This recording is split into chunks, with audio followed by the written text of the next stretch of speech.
Demetress is going to have a quick opening statement and we'll open up for questions. First off, I want to send a special shout out, special thanks to Mr. Jeff Lurie, Mr. Howard Roseman, and the Eagle family for getting the deal done. On behalf of my family, I just want to say thank you. Okay, we'll open up the questions. When did the talk first start about coming here? When did the Eagles first get on your radar? I think it was right around. I'm not sure, but I'm sure it was right around the time during the time Jason Peters getting hurt. You visited a lot of places. Yes. You know, more than most guys did. Why did you do it the way you did it? How did you eventually decide to come here? Well, coming from a 7th round pick, you know, I think I owed it to myself to sit down and weigh all of my options out and, you know, to take the best deal for me and my family. Can you talk a little bit about just filling that role, like you said, obviously Jason Peters lost that, a guy of that magnitude for me was they lost and kind of come in and fill that role. Was that maybe what kind of challenges there? Well, you know, it happened in Buffalo. They are some big shoes to fill, but I'm not afraid of competition at all, and I do think I can get the job done. That's what they're gonna bring me in to do, and I'm sure I can, you know, handle that. What were some of the factors that led to you deciding that you wanted to be here? Well, sitting down with the coaching staff, being comfortable with the organization starts off first. You know, to play for an organization, you know, I think you have to be comfortable with your coaches, your general manager, you know, etc. And you know, as soon as I got here, talked to Mr. Howard Rosen, Mr. Jeff Lurie, you know, and they kind of welcomed me with open arms. And Coach Mudd, you know, I shouldn't have to say much about Coach Mudd, but you know, I think that's a great fit for me and my athletic ability. So, you know, it was a hard decision. Well, I say hard, but hands down, at the end of the day, you know, for me, my family, and what I can get out of this organization, I think it was, you know, hands down decision. You mentioned Coach Mudd. I saw you smile a little bit there. What do you know about him? Have you had a chance to maybe talk with him yet?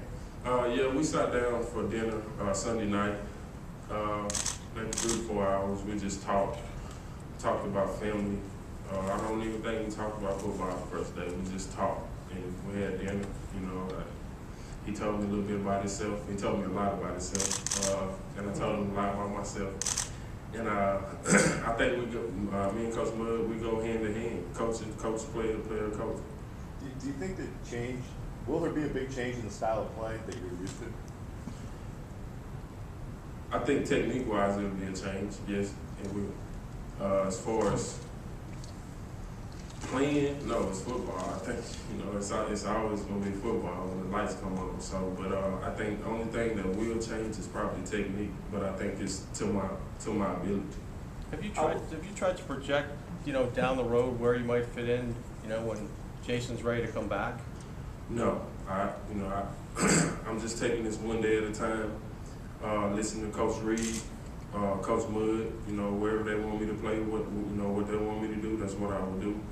I haven't gave any thought as to down the road, you know, where I might be or anything. I'm just, you know, I have a 5-year deal and I'll take it, you know, one day at a time. So, Demetress, you've had a lot of injuries in your career. You're relatively new. You started in college and Yes. then also started off basketball. Do you see that? Do you feel like you're a late bloomer and that you have tremendous upside here? You just need the right to stay healthy in the right situation. Of course, you know, me and my mom just left Coach Reed's office, and you know, she told me she was never around football, so you know, she was still learning. You know, I kind of choked and I told her, well, we both still learning. You know, I really don't see myself kind of peaking for another couple of years. So, you know, I'm kind of on the verge of, you know, playing good football, but I'm not where I want to be yet. You spoke about the changes style-wise on your mud. Can you give us a little more detail of how that's going to change for you? Well, first off, I just say pass protection. And being in Buffalo, you know, the technique was vertical set. You set straight back. While Coach Mudd's technique is, you know, sit wider, keep a pocket at like a circle shape. While Buffalo, you had like set it straight back. But Coach Mudd, you kind of sit out as far as a basketball technique, defensive, you know, in your defensive position. That's how I look at it. So I think that'll really benefit. Do you like to, do you like to run upfield occasionally on like a screen passes?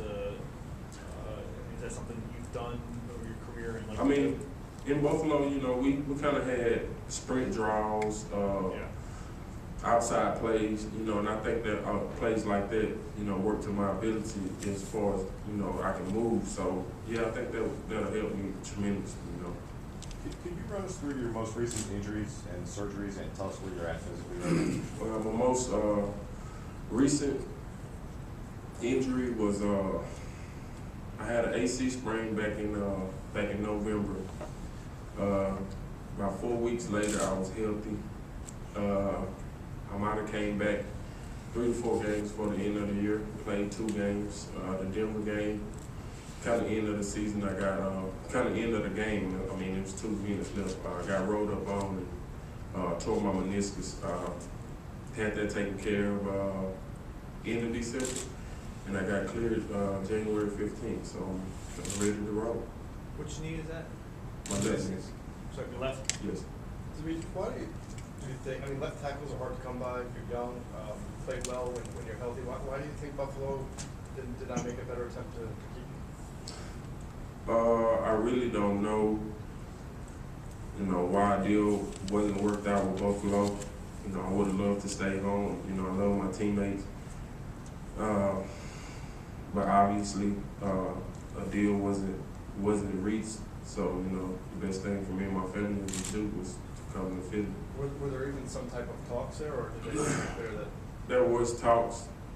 There were talks, but there wasn't talks. You know. So, I would say that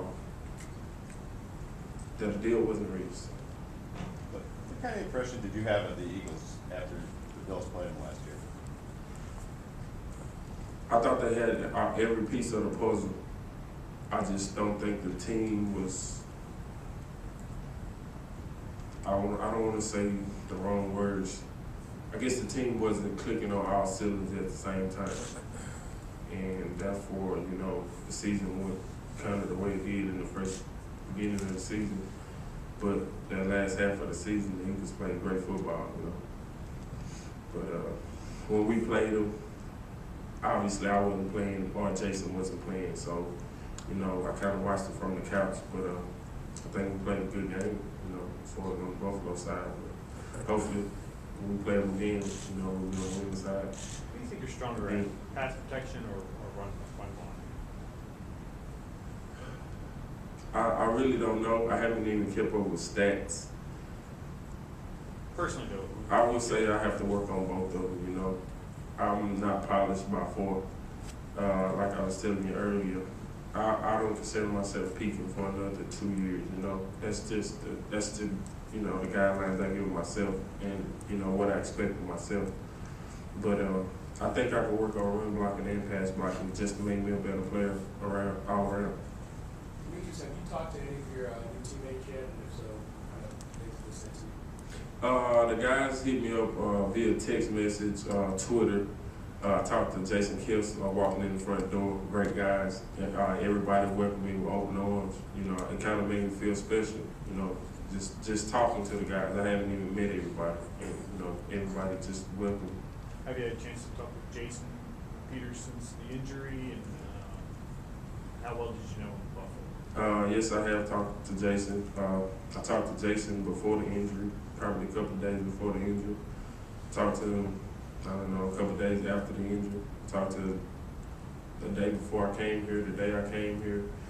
You know, he just, you know, me and him talked, and we both decided that this would be the best, you know, situation for me and my family. You know, so yes, me and him do talk. We have a great, you know, great relationship. They were We're supportive. really close. Yeah. They were supportive of you to come here and play. Oh yes, he was one of the reasons I came here. You know, me and him talk. So yes. Do you feel like you'll be able to kind of go to him I'm sure. Yeah. He told me whatever I need, just come to him, you know. And me and Jason is real close, so I'm sure whatever I need, whatever I want, I just talk to him, you know. Will that make it a little easier to fill his shoes? Come again? Will that make it a little easier to try to fill his shoes if he's kind of helping you out along the way? I mean, I don't think I'm trying to fill his shoes. I think I'm trying to do my own thing. But as far as, you know, taking over that position and doing what I have to do, of course, you got Coach Mudd and you got a 5-time Pro Bowler. I mean, what else kind of coaching shit I need, you know? Obviously, he was trying to sell you on coming to the Eagles. What kind of relationship did you guys have? You know, Jason was like a big brother. As soon as I got there, he took me in. Coach Kugler, now for the Steelers, you know, he's like, that's who you keep up with. You know, that's who coattail you hang on, and that's what I did. And he didn't take me in when I first got there, but you know, I worked, and he saw me working, and Jason took me in, you know, and showed me the do's and don'ts, and you know, me and him have a great relationship right now because of that. If you play well and then he gets better, are you pretty sure it won't be awkward between the two of you? I'm sure it won't be awkward at all. You know, this is a business. I understand that, and I know he understands that. So, whatever happens, you know, with that on the backside, you know, I'm sure we'll be friends at the end of the day. Could you explain the confusion over your first name? Chad Ochocinco, okay. I really feel like Chad Ochocinco. It wasn't a big deal. It was spelled Tress on my birth certificate, and I never paid it attention. I was spelling the Trius, and they wanted to correct that, and we did. It's really not a big deal. So you took this opportunity now to correct it? Yes, I just wanted to correct it and get it right. But because you spelled it Demetrius, just stayed that way. Yes. I mean, I've fixed it now, so. How do we pronounce it? Demetrius. Demetrius.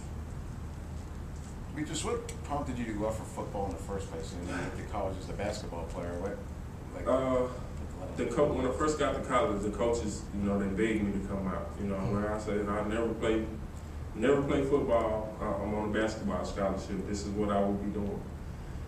A couple years down the road, I went to the basketball coach in redshirt.